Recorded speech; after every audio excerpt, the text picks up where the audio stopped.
Have you ever loved someone so deeply, only to realize, after they died, that you never really knew them at all? This is not a story about death. It is a story about what came after. And how one letter destroyed everything. Aisha was married for 14 years. A quiet woman. Devoted. Faithful. She believed her life was simple and blessed. Her husband, Kamal, was a businessman. He traveled often. Always brought gifts. Never raised his voice. Never raised suspicion. They had no children, and Aisha had long accepted that as Allah's will. But what she didn't know was that someone else was living the life she had prayed for. And the truth. It was hiding in a desk drawer, waiting for her to find it. It was 3 days after the funeral. Aisha still hadn't cried. She had made tea for visitors, smiled faintly at neighbors, but inside, she felt nothing. Until that afternoon, when she sat at his desk, the desk she was never allowed to touch. She opened the bottom drawer. It stuck at first. And then it slid out. Inside, she found a small brown envelope. Her name was on it, written in his familiar handwriting. The note read, "Do not open this unless I'm dead." Her fingers froze. The room suddenly felt colder. She tore the envelope open. There were 2 letters inside. One, from Kamal. One, from a woman she had never met. Kamal's letter was short, almost emotionless. Aisha, I am sorry. I know you must hate me now. But I couldn't leave this world without telling you the truth. For the past 11 years, every summer trip I took wasn't business. It was family. A second family.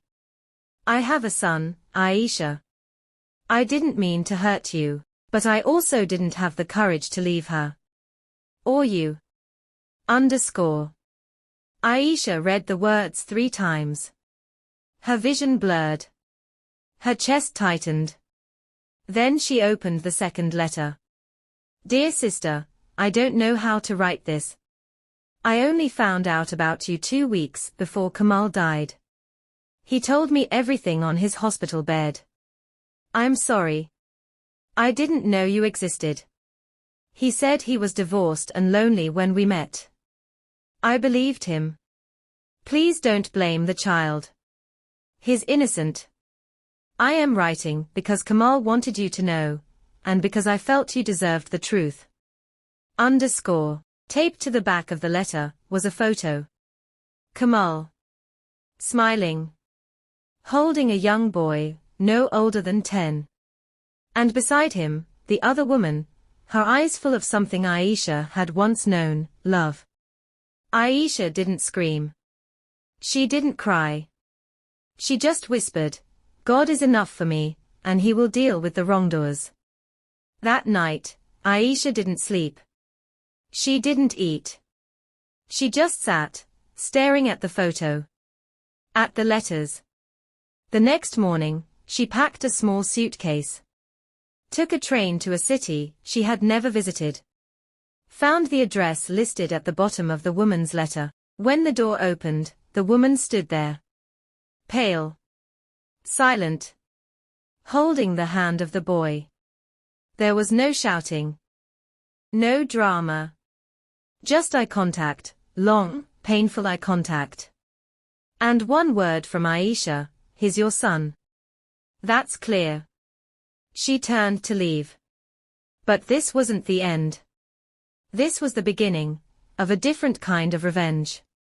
Aisha returned home quietly. She never told anyone what she found. But something changed in her. She stopped attending family gatherings. She sold the house.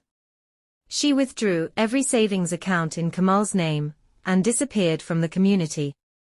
No one knows exactly what happened. But 5 years later, the other woman was seen leaving court. Alone.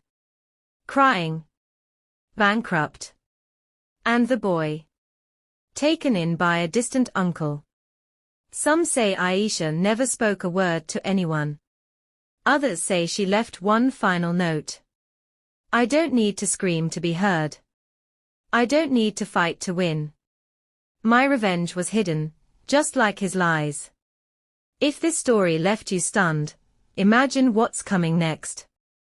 Subscribe to my channel for true-life dramatic stories of betrayal, secrets, and payback. One story at a time. One truth at a time.